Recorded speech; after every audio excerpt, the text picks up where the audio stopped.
All right.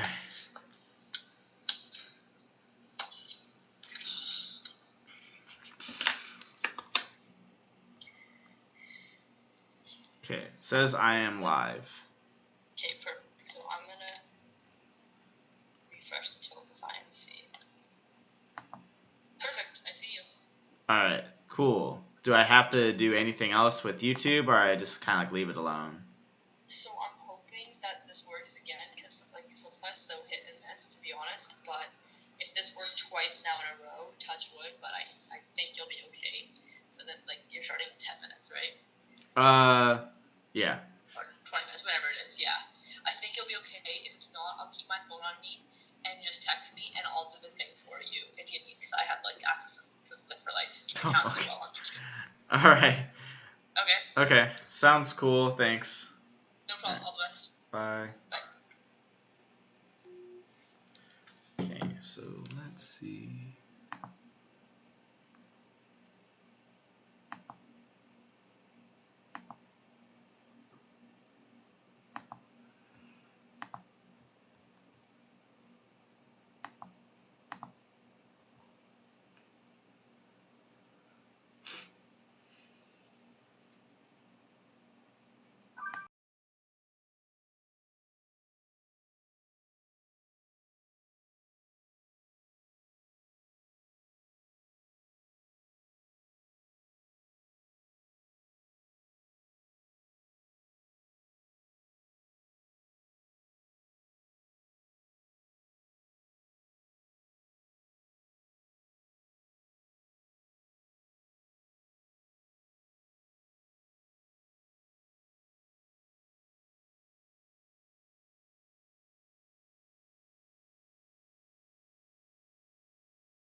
All right. Hello everyone, my name is Joseph Schmittgen. I am a Lift4life ambassador, and thank you for coming today to watch my live stream. Of course, we're here as a part of a new installment we're doing for our COVID-19 relief initiative for our communities that we are serving in Zimbabwe. So if you see the Tiltify donation part of this, please take the time to donate. And we're working very hard to help serve our communities in Zimbabwe. All the funds made from your donation will be going straight to helping build youth-led chicken farms, as well as funding for school supplies, so things like books, all things like that. And so for today, a part of this installment, we're going to be doing another cooking lesson. I know my fellow Buckeye, George, did his own chicken recipe show, and so we're just going to keep on piling on. So last week we saw Sylvia do a very cool workout, and so of course after a big workout, what do you need to do? You need to refuel, you need to have a very nice healthy meal. So for today I'm gonna show you how to make chicken stew. So the thing about chicken stew is that there's a lot of different ways to make a stew, but the reason why stews are very good, especially for athletes and trying to fuel for performance, is in that stews are very diverse. You can do a lot with them. You can use a lot of different stuff. You can use different meats, different vegetables. You can adhere to pretty much almost a lot of your different nutritional needs, need be.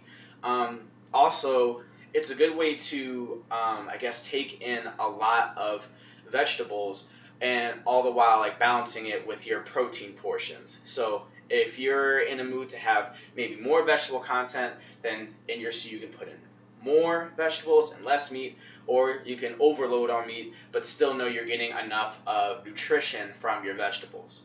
So today we're going to be making a sort of a take on a chicken curry. And of course curry, like stews, curry is kind of under the umbrella of stew, and there's also of course many different kinds of stews. So of course a lot of people know curry from the Indian tradition, the Desi tradition, the Pakistani tradition, but you'll also see a lot of curries in Thailand cooking traditions, even Japanese cooking traditions, and you also see a lot in Africa. There's Kenyan styles of curries, and then at least the type of African diasporatic type of curry that's made it all the way into the Western Hemisphere, we see in the Jamaican cooking tradition. So for today, we're actually going to just be using more of that Indian, that Desi, Pakistani style of curry stew. The difference between this is that what you will see in a more Indian style curry is maybe more use of things like coconut milk, whereas we're not using that. We're using more of a broth and stock, which not necessarily would always be seen. So let's get to the ingredients. So don't forget, make sure to donate as we're going along. You're really contributing to a great cause. So the first thing you need whenever you're making a chicken stew is, of course, a chicken. So right now we have some skinless chicken drums already pre-seasoned. The thing about chicken is that there's different parts of the chicken, and again, whatever you choose to cook with, it's really going to depend on your nutritional needs. So right now I have chicken drumettes right now, so those are going to have a lot more of a fat content as opposed to pure clean protein content that you would see in something like a chicken breast, because chicken breast is a lot more leaner of a meat than per se a drum or a leg or a thigh or things like that. I don't really mind having a little bit more fat, especially if it's a natural fat, as opposed to something like cheese or butter or milk or something like that. Also, thing to know about me is that I'm also a Muslim, so a lot of the meat that I get from usually a Arab halal market, and what halal means is like clean, and especially in the Muslim cooking tradition, we try to eat halal meats. So basically what that means, we try to treat the animal with the utmost respect as possible, and we understand where the animal is feeding us, is nourishing our bodies, so we want to, I guess, give the animal the best life we can. And also, when it comes to slaughtering the animal, we want to say a prayer for it so it carries on into the next life. So in a way, it's almost like an original, more spiritual form of organic food. And that's why I like using these. So if you have a halal market in your area, it's not necessarily Arab, it could be Turkish, it could be Pakistani, anything like this. Most of their meat, well, all of the meat will usually be halal. And now to the vegetable portion of what we're going to be using. So we got a nice array of vegetables here. And this is what we're going to use to create our base of our stew. So, as you can see, we have, I'm going to tilt this downward. So right now, as you can see, we have carrots right here. Right in the back, the white is some onions, tomato right here. We have garlic to the side right here. Then in the back is the yellow. You can't really see it too well, but we have some ginger. I chose these because they are very nutriently dense vegetables. You get a lot out of them. So you're going to be able to take in a lot of nice nutrients all in one thing, and also for cost. So for this right here, which could serve up to maybe a week's amount of meals, especially just for like if we're talking about lunch, dinner meals, this all together probably costs around like $25.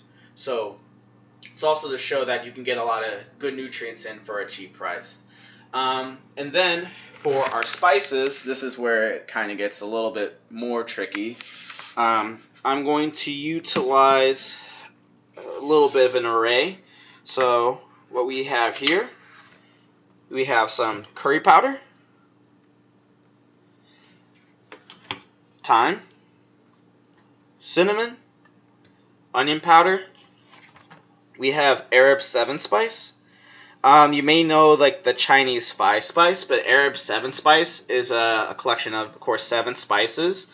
So you'll have things like allspice, cardamom, turmeric, ground thyme, just an array of different coriander, things like that.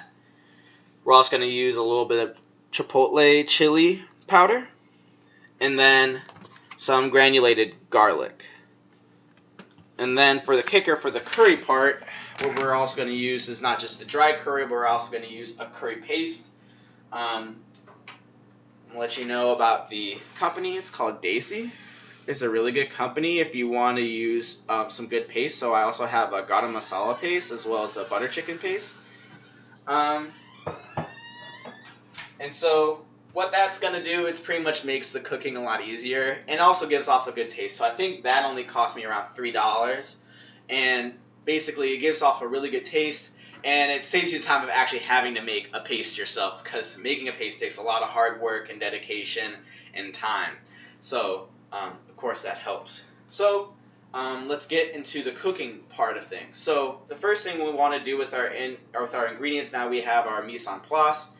Basically setting up all your ingredients before you start to cook them.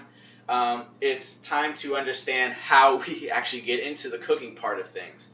So a lot of cooking is fundamentals. You know, you watch TV and you see all these people using these crazy fresh ingredients, and you see the B-roll of the chef chopping up everything super quick, and it's super skillful, and it can be kind of overwhelming.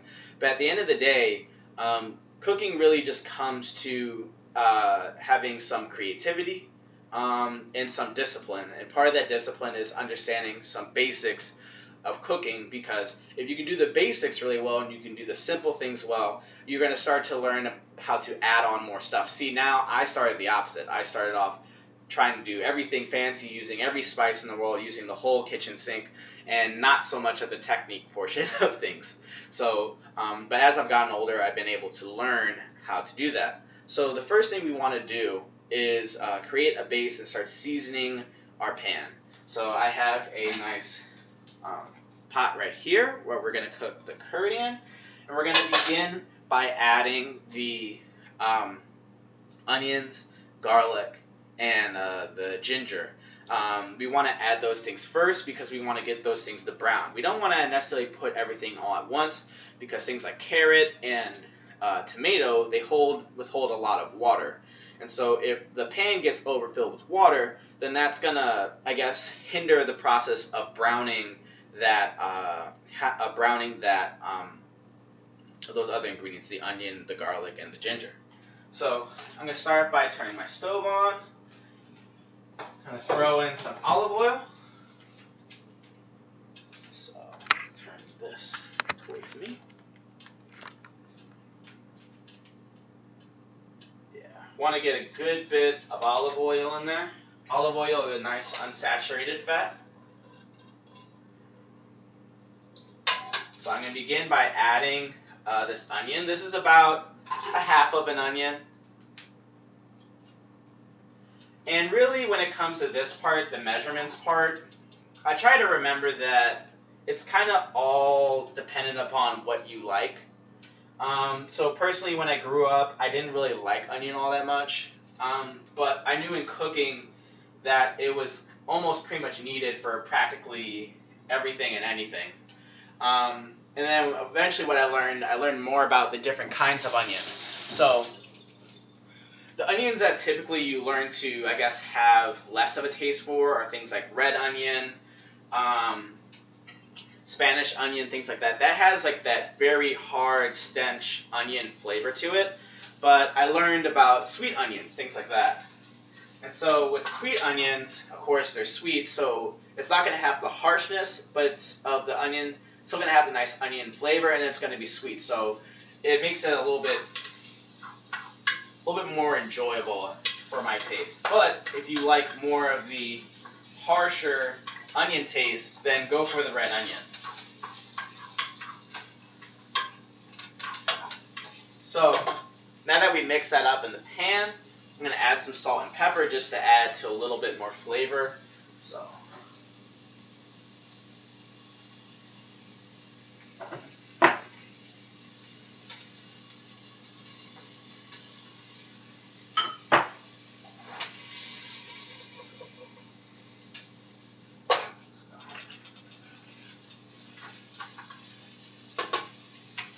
I'm going to bring this over and show you guys what the inside is starting to look like. So you want it to look kind of like this. Alright, so while that's going on, the next thing we want to do is start to brown our chicken. So we don't want to cook our chicken all the way, but we want to brown it. And basically what that's going to do is it's going to seal in some flavor from our seasoning. Because if we just throw the chicken in the pot, a lot of times with all the stock, the broth, and stuff like that, it'll wash off a lot of the seasoning. So by putting it in the pot, it's kind of like cooking a steak. You're kind of sealing the juices in, you're sealing the seasonings in. So I'm going to start my pot right now.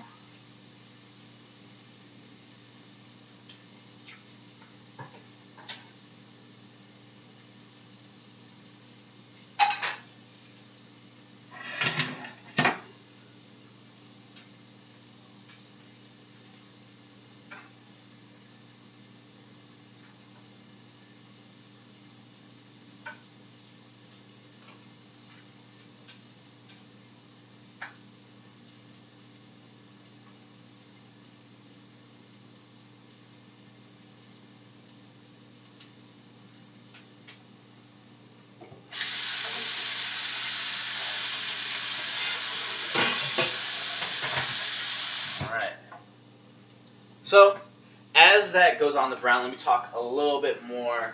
Let me introduce, I guess, a little bit more about myself. Currently, I'm a USAPL 93 kg lifter in I guess USAPL, United States of America Powerlifting Federation. But I'm also joining and trying to do some meets within the United States Powerlifting Association, USPA, in the 90 kg class.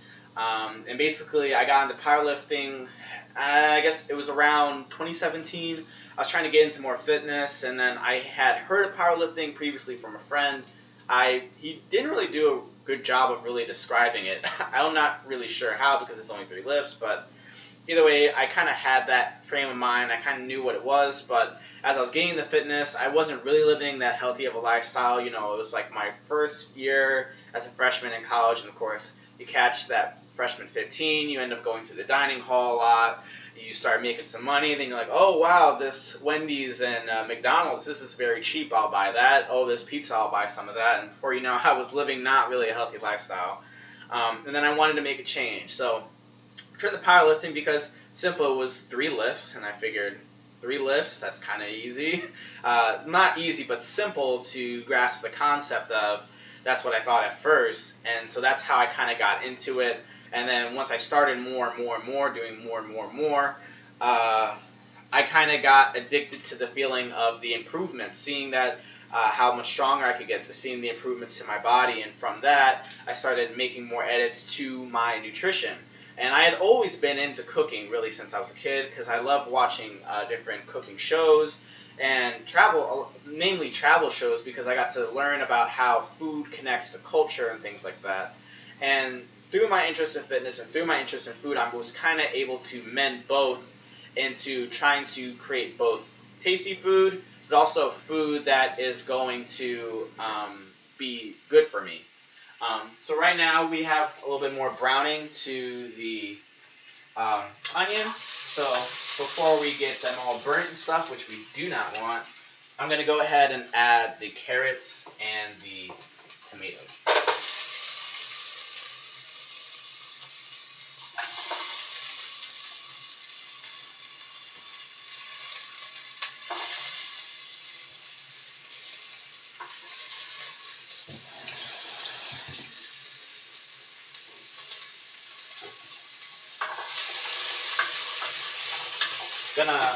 If your pan becomes a little bit too dry and you start seeing a little more smokiness coming out of it, that's probably cue to probably add a little bit more oil.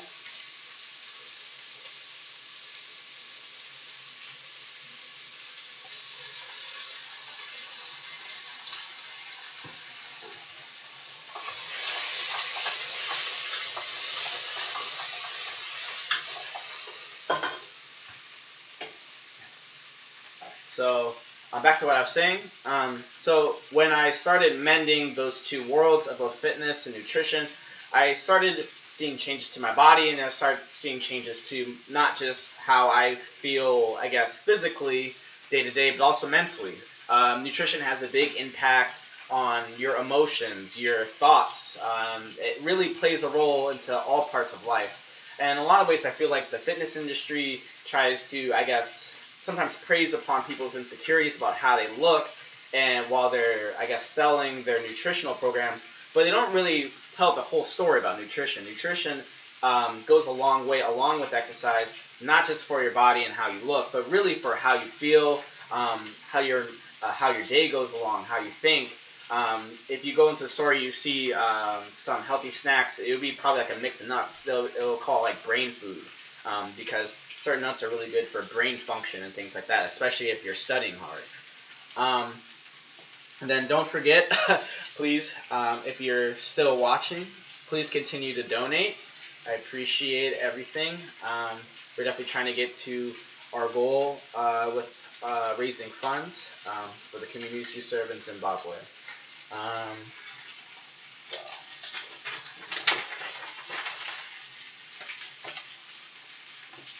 Alright, so we're getting to, we have our chicken just about brown. Let me flip some of these over so I can show you how it's looking.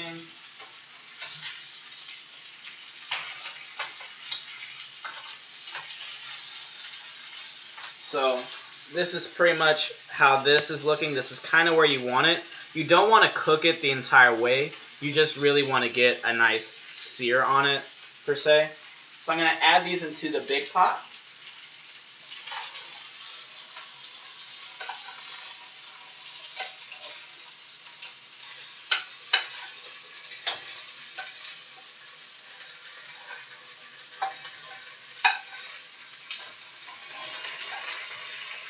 And now that we have everything in the pot, I'm now going to add some chicken broth.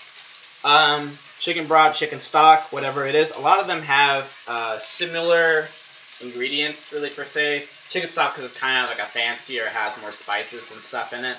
I like to use, of course, Simply Organic. I'm not sure. I know there's a lot of people in the up in Canada that are involved with our foundation, but down here in the States we have Simply Organic. That's how you can know, because it's really important to pay attention, because some cheaper broths, they'll put a lot of corn syrup, a lot of sugar, lots of salt in them. So I definitely like to get a more low sodium kind. So when you get the more organic kind, it's really not that much more. It's probably like $1 more in price. You basically get more of that insurance that what you're getting is as fresh and as clean as possible. So I'm going to add this now.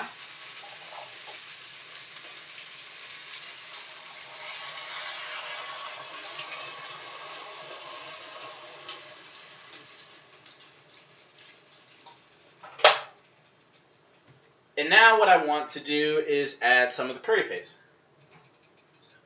Here.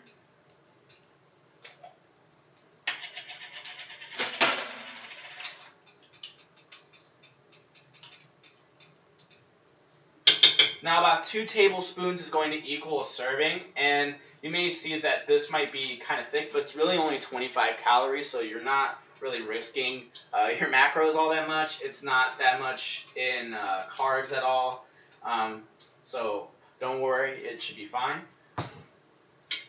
So once I add this into the pan, this curry into the pan, I basically just want to stir and mix everything up. Use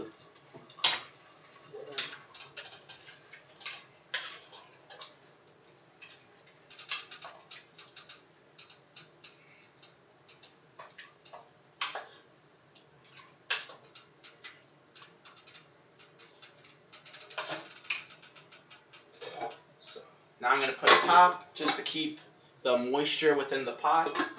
That way we're cooking the insides of things and we're keeping things pretty, like, keeping the juices inside, as opposed to risking maybe like having more of a drier texture.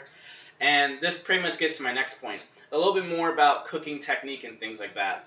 Learning how to cook does take time. You're not going to get everything right at once. It's always great to use recipes and things like that when you're trying something new. But it's also good to know yourself and know what you like and know what you want to do. But there's certain basics to cooking that's important. So a lot of these things have to do with timing and understanding, okay, this looks like it's ready to go here. This is going to look like it's going to be ready in this amount of time. And a lot of it is timing out so that when it's all done, everything comes out on the plate and everything is kind of in sync with each other. The best way I can think about it is that I remember hearing a podcast with the nutritionist for the Brooklyn Nets, the NBA basketball team in Brooklyn, New York. And she was talking about nutrition and basically how dishes are and how it, I guess, correlates with your nutrition. You got to think of it kind of like an outfit, right? So you want to have all parts of your outfit together. So you don't, sometimes just having like chicken and rice is maybe not always satisfying, but that's kind of like just having your basic shirt and pants on before you go outside. You want to add some other things to that. So you want to add some spices. That might be some makeup. That might be like your nice hat that you go outside with. You want to add some more vegetables. That might be a nice wash. That might be like the nice jewelry you put on before you go outside. You want to add some more liquid. You want to add broth. You want to use, and when you use nicer ingredients, that's like going from maybe a cheaper shirt to a more expensive shirt. So, or a better made shirt, whatever it is. So I try to make sure when I'm cooking and I'm making things, I'm trying to make sure that everything is there on the plate. I want to make sure I have my protein, I have my carbs, I want to have my healthy fats, I want to have my healthy starches. I want to have everything there so I know that my body is getting the utmost that it needs, especially when it comes to the topic of calorie counting and macro counting and things like that. I definitely am all for that. If that's the path you choose to go down, there's of course a lot of great nutritionists out there that are going to give you great advice that are very well trained. But if you do not have the money necessarily to afford a nutritionist, I definitely, I guess, advocate for the advice to listen to your body, listen to what your body has to say, because your body's going to be the best source of information when it comes to nutrition. How does your body feel, especially when it comes to calorie counting? So basically, the best way to know when you've had enough is just listening to your stomach. So your brain, sometimes if something tastes good, it's going to tell you to eat more than what you actually need. Your body's going to tell you when you're finished. So it's very important to listen to your stomach, because your stomach's going to tell you when it can't eat anymore. Your stomach's going to tell you when it's done. Sometimes when you feel like you're about to be full, that's really the moment when you should stop eating and that you had enough. When we overeat, sometimes we have those crashes, like from all the carb and the food coma and things like that. That's from maybe overeating a little bit too much. So we want to be able to eat just enough so that we can continue along with our day and feel great. And then also that also plays into part with what food you choose. So if you feel like you feel more sluggish when you're eating lots of more potatoes or carbs and things like that, try more leafy greens. If you feel like you feel more sluggish when you're eating more fattier meats than leaner meats, then you try some more leaner meats. And then you just keep on trying things out until you find out what works for you. So right now, we're looking pretty good on our chicken. I try to start off a little bit high so I can really kickstart the process of cooking the chicken down, because especially when you're using a fattier meat like a leg, it'll take a little bit longer to cook than a breast per se. So after it's been cooking high for a little while, I'll turn it on a lower temperature.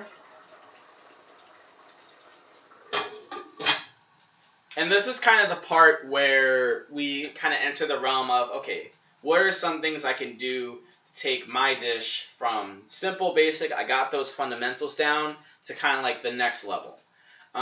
So a good way to look at that is, of course, your spices. Make sure that you understand. Basically, how I like to compare it to is like when you're exercising and we're talking about things on the RPE, rate of perceived exertion scale. You want to initially spice everything at like a RPE 7, right? Meaning that you have a little bit more that you can use if need be. So I try to be careful with spices at first and know as I'm tasting it along, I know, hey, this could use a little bit more of this, a little bit more of that, a little bit more garlic, a little bit more salt, a little bit more pepper, whatever it is. Try to train your tongue to understand those things. And the only way you're going to know that is if you do it a lot of times. So there's going to be a lot of mess ups, but you're also going to have a lot of victories later down the line. Another way to, I guess, improve your food is make sure you're using fresh ingredients. The fresher, usually the better. I can tell because we have a nice Palestinian restaurant down the street from us, me and my girlfriend who live here, and it is all the ingredients are fresh, and the woman there will serve some vegetables that I usually don't enjoy eating, but I enjoy eating there because it's so fresh. So that's one way that's going to kick up your food very fast. And then another thing is use of different aromatics. So this is something that I learned from traveling a lot and learning from a lot of different people and eating lots of different foods, especially if you try a lot more African foods, whether it's West African, East African, North African, Arab, Indian, some different Chinese cooking traditions like Hunanese, Sichuanese. There's always some use of aromatics, even in European traditions too. And so one time I ate a curry, and it was a really good curry, and I didn't know what the difference was in it. And it was the use of different aromatics. So one of those things I use in curry a lot of time, you can't really see it too well, but this is cilantro. And I also include some mint. I don't like to add these until the very end because these things are very, very, very fresh. and I want that freshness to shine through. So if you add them too early in the process, they'll get really cooked down, and they may lose that nice texture that you may find in the dish. That's why I like adding them a little bit towards the end. So I'm going to add these in.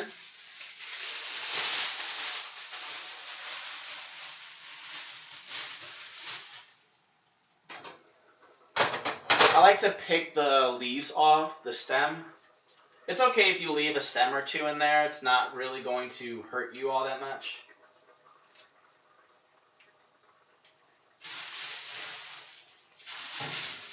Now the mince.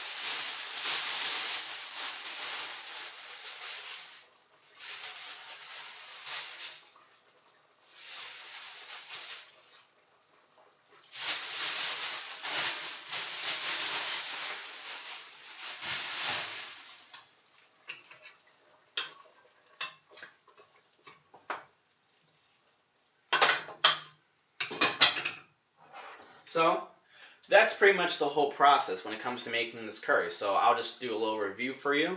First, we want to do our mise en place. We want to cut everything. We want all the ingredients out, ready to go before we put any spices on any meat, before we put anything in a pan, before we brown anything, before we do anything. We want to do our mise en place. We want to have everything set up and ready to go. And then we're going to start layering and seasoning our pan, making our base for our stew. So that's browning some onions, browning some garlic. We're going to do that first. Add in the carrots and tomatoes afterwards, all the while browning our chicken. After we do that, we're going to add our chicken in along with our broth and curry paste to, I guess, unite those flavors. And I guess to put the cherry on top, we're going to put in our aromatics, whether you want to use bay leaf, whether you want to use basil, parsley, mint, things like that. You can also add different things in curries. You can add potatoes. I love adding potatoes flavors. Normal potato, sweet potato, they all have different great nutritional properties. I like using beans sometimes if I'm really trying to save money maybe that week. Beans are a really good use to stay full, but also have something good, a good carb to put in there. And when we cook this, again, it's based off of what chicken you're using. If you're using a thigh or leg or a quarter that has skin on it, it's going to take longer than something without skin. So that's why I use skin, because it makes it easier for me to gauge things, especially if it's been a long day and I want to get everything done and ready to go. Use skinless. Of course, if you're using a breast, it's going to be very fast. And so usually for this, I'll let it go around 15 to 20 minutes just to be safe. And then when you're ready to go and it's all done, your stew is going to look like this. A lot of the broth has cooked down already. Put this in a bowl, make it easier to see.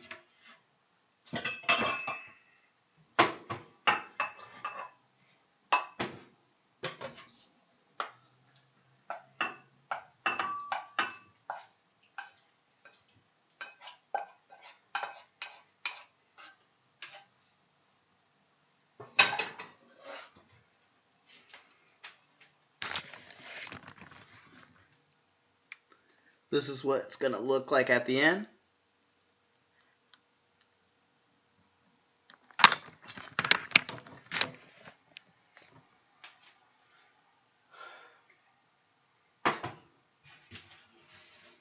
So that's pretty much how you do that. I hope you learned a lot from watching this today. I'm happy for whoever came to the live stream and is going to be contributing to donating and all this great stuff. I thank you all for spending time with me. I hope you enjoyed this and you make your own curries and stews yourself. And of course, whenever you make them, go ahead and tag me and say I learned this from Joe. I'm at Joe Liftnut on Instagram. That's at JoeLiftnut. And